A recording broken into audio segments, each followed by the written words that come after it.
Hello, my name is Harley Sweigart, and this is my technical presentation for CSE486.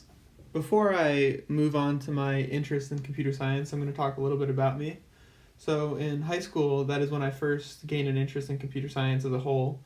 My high school, in my junior year, started offering AP Computer Science, and I decided my senior year that I would enroll in it. And I ended up really enjoying it. It just was a really interesting topic. I understood it, and it was just a lot more fun than all my other classes. So I decided to continue on with it in college, partly because of that, and partly because I learned that it was a pretty good career option. And quickly, when I entered college, I learned that I had a big interest in security and computer science, and then later on, I also learned that I had an interest in data management. Cybersecurity is the first interest in computer science that I'm going to talk about. And I feel like cybersecurity is a really important part about computer science, as illustrated in these quotes that I found.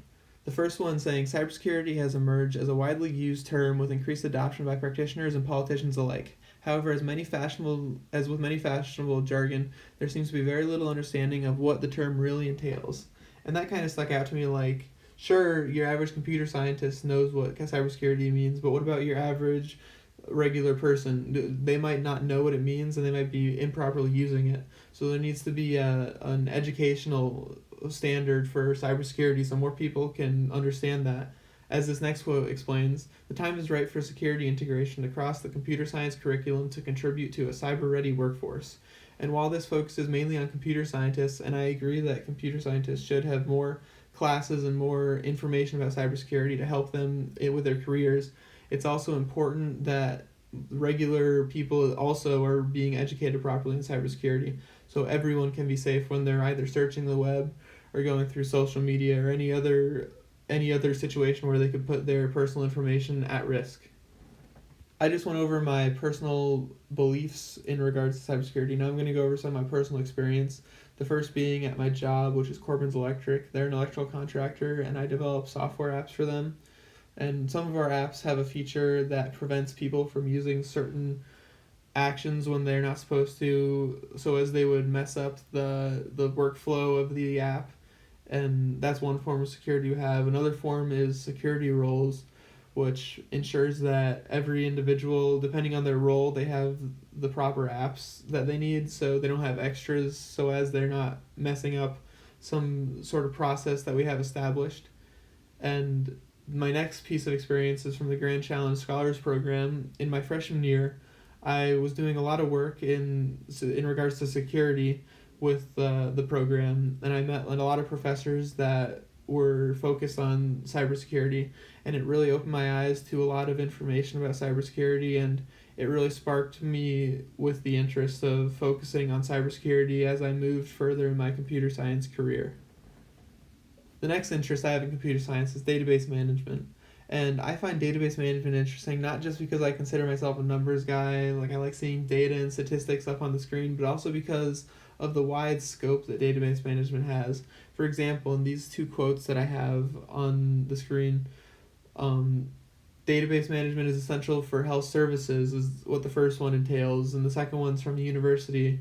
It speaks about how researchers use database management for athletics. And just reading that, I feel like those are two wide ends of a broad spectrum of fields that you can use for database management. So if you're a computer scientist that's like on the edge of what you want to do with your career, then it's at least worth a shot looking at database management and seeing if it's an interest of yours, because there's just so many areas of work that you can go into. Like there's contracting, there's health services, there's athletics, there's banking. Just so many different fields of work that you'd be able to find something that would spark your interest. Lastly, I'm going to talk about my personal experiences with database management, and I'm going to start with my capstone project, which involves General Dynamics and us helping the U.S. Coast Guard. And one aspect of what we're doing for them is helping them go paperless, and in doing this, we chose to use Amazon Firebase as our database service. And it's pretty cool. I wouldn't say it's my favorite service for database management, but I like the way in which you can create tables and make columns and store a bunch of different information into those columns. But moving on to my job again, which is where we're using SQL, which is my favorite database service for all of our tasks. It's just a really cool language. It's become one of my favorite languages, if not my favorite language. I just like creating views and merging tables together. And there's a bunch of crazy functions you can do with SQL. Like it's a pretty easy language to pick up too.